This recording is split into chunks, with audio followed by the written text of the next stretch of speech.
ఆ తర్వాత ఏం జరుగుతుందో చెప్తాను వినండి అంటున్నాడు వాడు పాంచాలం.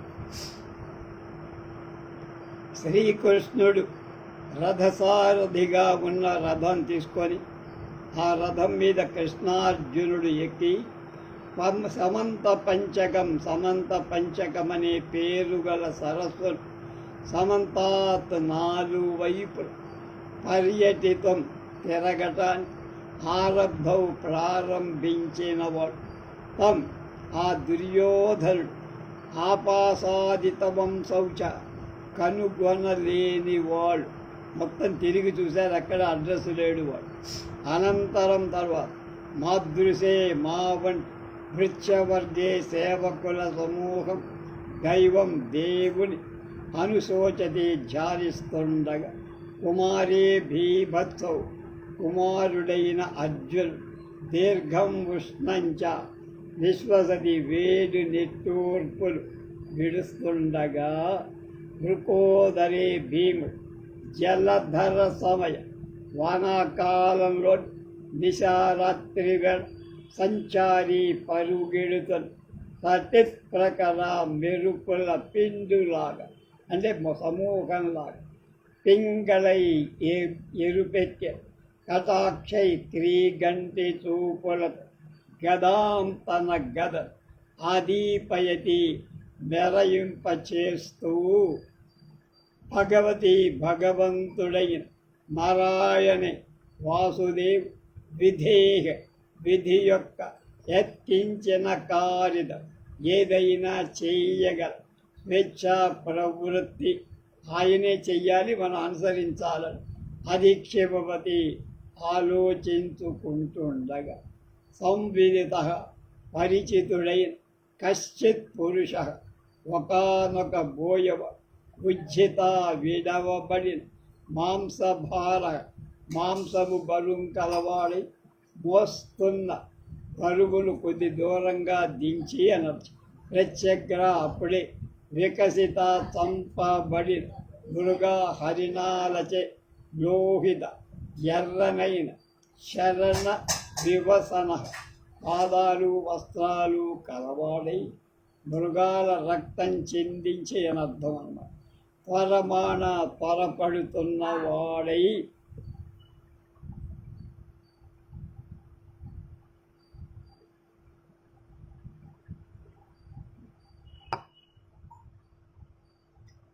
మృగాల రక్తం చెందితే కుమారస్య మారుదే కుమారుడైన భీమసేనుడి యొక్క ఆలతీకం దగ్గర ఉపేచ్ఛ వచ్చి దగ్గరగా నిలబడి పరుష కఠినమైన బరువుగా సాగుతుంది.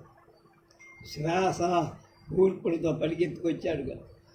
గ్రస్త కబళింపబడిన వవటం అర్ధశ్రుత సగం వినపడి వర్ణ అక్షరాలతో అనుమేయ ఊహింప తగిన లేక తెలియదైన పదాలు కలవాడు అంటే అస్పష్టమైన మాటలేదో గొడుగు వాచా వాక్కుతో కథితవాన్ ఈ ప్రకారంగా చెప్పారు. ఏం చెప్పారు?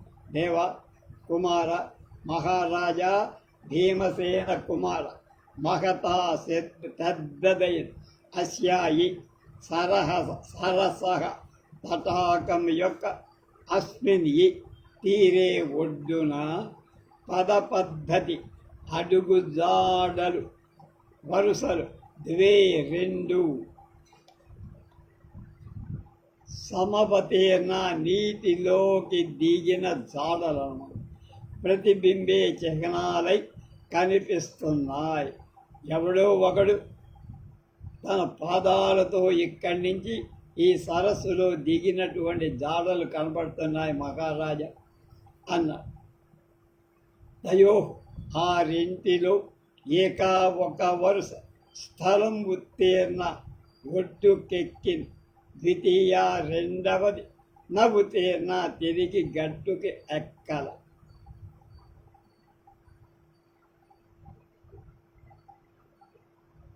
పరత్ర ఆ పైన కుమారక ప్రమాణం కుమార భీముడే ప్రమాణం అంటే మీ తోడు చెప్తున్నాను.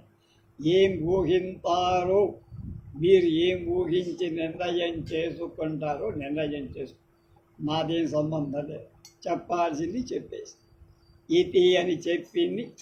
తతగా అప్పుడు తం ఏవా వాడి చేత పురస్కృత ముందు వాడిని పెట్టుకొని వయం మేం సర్వే ఆంధర ససంభ్రమం ఆశ్చర్యంతో ప్రస్థితా కద సరస్తీరం తటాకం ఒడ్డు గత్వా సమీపించి పరిజ్ఞాయమాన తెలియబడుతున్న సుయోధన దుర్యోధనుడి యొక్క పదలాంఛనం పాదచిహ్న కలదైన చక్రాసి వజ్రాభార రేఖా కుర్వంతి భూపతి.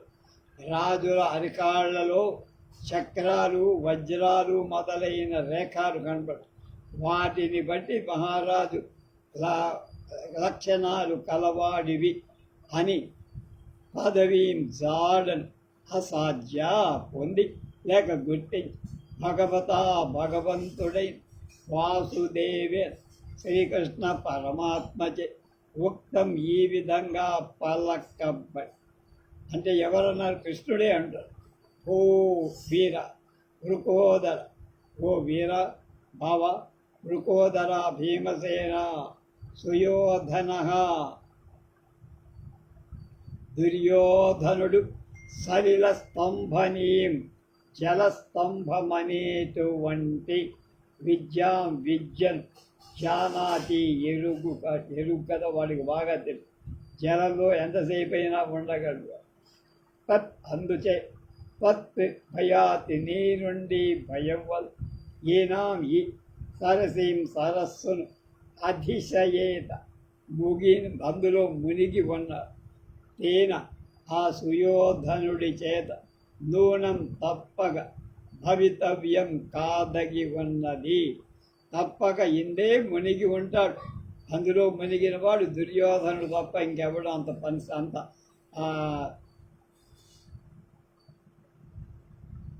అంతగా తెగించేవాడు ఉండడు. రామానుజస్ బలరాముడి తమ్ముడైన వాసుదేవు ఏతతి వచన మాట ఉపసృత్య విని సకల నికుంజ దశ దిశల గహ్వరాలను పూరిత నిండినదై అతిరిక్తం వెక్కసంగా మిగిలినట్టు ఉద్భ్రాంత భయపడి పరుగులు పెడుతున్న సలిలచర జలచరాల యొక్క నీటి జంతువుల యొక్క శకుంత పక్షుల యొక్క కులం సమూహం కలది. అంటే జలం లోపలికి మనిషి చేరేప్పటికే చెట్ల మీద పక్షులు జలచరాలు భయపడి కంపిస్తాయి. జల జంతువులు కలది సరస్పరం తటాక ఉదక ఆలోడ్య కలగుండు మరియు భైరవ భీషణ గర్జిత్వ బాగా గట్టిగా కుమార వృకోదరేణ భీముడిచే అభిహితం ఇలా పలకబడింది. భీముడు మీ తమ్ముడు గారు ఇలా అరిచాడండి, ఒరే ఓరి వృధా వ్యర్థంగా ప్రఖ్యాతిదా ప్రకటింపబడి అలీక అసత్యమైన పౌరుషాభిమానం కలవాడు. ఏం లేనిపోని పౌరుష అభిమానం ప్రకటించుకునేవాడ. మన దగ్గర దమ్ము లేదు, అంత ఏమీ లేదు. కనుక మగటిమ్మపై నీ అభిమానం అలీకమ్మ. నీ దగ్గర ధైర్యం గౌరవం మర్యాద ఉంటే దాగవులా. పాంచాల రాజతనయ ద్రౌపది యొక్క కేశాంబర కేశపాస వస్త్రాన్ని ఆకర్షణ లాగటంచే మహాపాపి అయినవాడు. అలాంటి మహాపాపం చేసినవాడ ధాత్ర రాష్ట్ర అపసద ధృతరాష్ట్రుడి సంతటితో నీచుడైనటువంటి వాడా.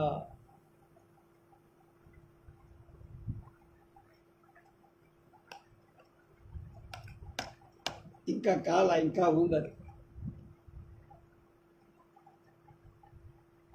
అమలి కళంకరహితమై ఇందోహకులే చంద్రవంశంలో జన్మ పుట్టుకవల్ వ్యవదిశ ప్రకటిస్తున్నావు. చంద్రవంశంలో పుట్టినవాడు సిగ్గు లేదా నీకు? ఇంత పిరికి వాడివా?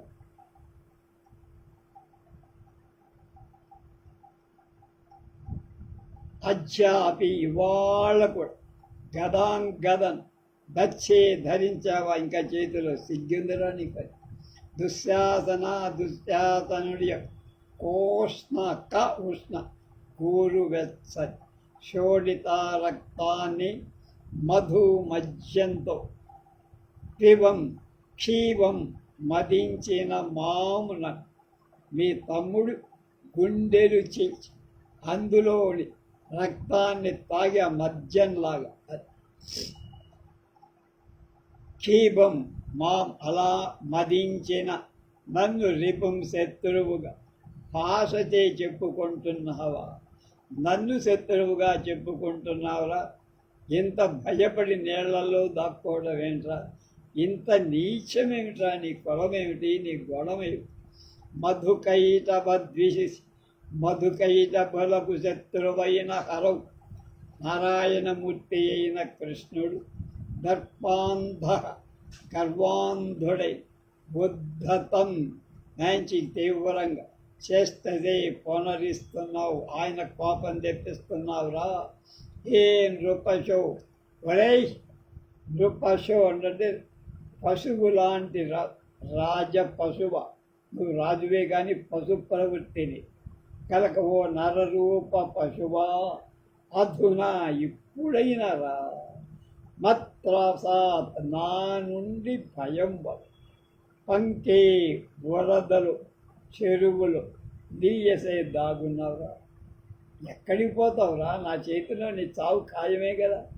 ఎక్కడున్నా పట్టుకొని చంపేస్తాను తెల్లా లోపల అన్నా కనుక ఎందుకురా దాక్కుంటే అయిపోతావా?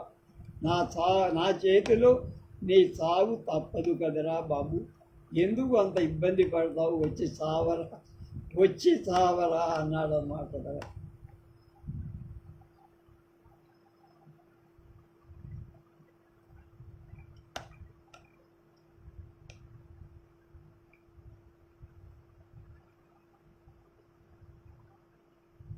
అపిచ భూమానంద అగల పంచాల్యాగ మన్యువహిని స్ఫుటముపసిత ప్రాయేవ ప్రసహ్య వ్యాప్తస్యాసక్తై కేశపాసై హతపతిషు మయా కౌరవాంతఃపురీష్ భ్రాతుర్దుశ్శాసనస్య సర్వదసగురుసహ పీయమానం నిరీక్ష్య క్రోధాత్ కిం భీమసేనే విహిత మసమయే యత్వయాస్తోభిమాన.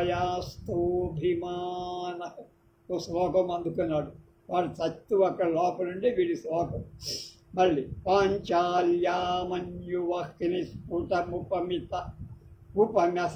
ఉపశమిత రాయేవ ప్రసయ్య వ్యాసక్తై కేశపాశై హతతి మయా కౌరవాంతఃపురీష్ భ్రాతుర్దుశ్శాసనస్య సర్వదస్రుగురసః పీయమానం నిరీక్ష్య క్రోధాత్ కిం భీమసేనే విహితమసమయే యత్వయాస్తో అభిమానః. రెచ్చగొట్టేస్తున్నాడు. ఎలాగైనా బయటికి రావ. మయా నా చేత ప్రసయ్య హఠాత్తుగా కౌరవాంతః పురేష్ కౌరవకాంత హతపతిష్ చంపబడిన భర్తలు కలవాళ్ళైపోయారు. నీ వాళ్ళని ఎంతోమంది చంపేసి వాళ్ళ భార్యలందరూ ముండమోసేట్లు చేశాడు. వ్యాసక్తై విడవబడిన కేశపాసై జడలచ పాంచాల్య ద్రౌపదియ మన్యువహ్ని. వహ్ని అంటే అగ్ని, మన్యు అంటే కోపమని అగ్ని. స్ఫుటం పూర్తిగా ఉపశమిత ఏవా చల్లార్చబడినట్టు ఆమె జుట్టు పట్టుకొని చీర పట్టుకొని లాక్కొచ్చిన కోపం దాదాపు అయిపోయింది. ఎందుకు చాలామందిని లేపేశాను. భ్రాతు నీ సోదరుడైన దుశ్శాసనుడి యొక్క ఊరసహ వక్షస్థల సరవత్ ఉబుకుతుంది అశ్రు రక్తా పీయమానం తాగేశాను రా, గుండె చేసి ఆ దోషులతో రక్తం తాగేశాను, రాక్షస ప్రవృత్తితో చేశాను రాదు. నిరీక్ష చూసి క్రోధాత్ కోపం త్వయా నీచేత భీమసేని ఈ భీమసేనుడి పట్ల విహితం కిం ఏం చేసావురా, ఏం పీకెవరా అంటామే అలా. కనుక మీ తమ్ముడిని నీ కళ్ళ ఎదుటగా అలా చంపేస్తే సిగ్గు శరం లేక నువ్వు ప్రతీకారం తీర్చుకోవద్దా, నా మీద దాక్కుంటావా, సిగ్గునవరా, కౌరవ వంశంలో పుట్టావు అన్న. భీముడికి ప్రత్యుపకారం ఏం చేసావురా, తమ్ముడు కుక్క సాగు చస్తే వాడి సాగుని గుర్తించి వాడి ఆత్మశాంతి కోసం ఏమైనా పొట్టాడెవరా నువ్వు నాకు అన్న. ఏం ఎత్ ఎందుకంటే ఆ సమయమే వేళ కాకముందే అభిమాన నీ గర్వం అస్తహాకి వాడి సాగుతో నీ గర్వం కూడా పోయినట్టుగా భావించావా, అందుకని నా కోసం రాలేదా, నాతో యుద్ధం చెయ్యకుండా దాక్కున్నావురా, నీ శౌర్యం అస్తమించిందిరా సూర్యుడిలాగా అని ముక్క దుబ్బులు పెట్టారంటే అలా. అప్పుడు ద్రౌపది ఏమంటోంది, ఆ తర్వాత ఏం జరిగింది విషయం రేపు తెలుసుకుందాం.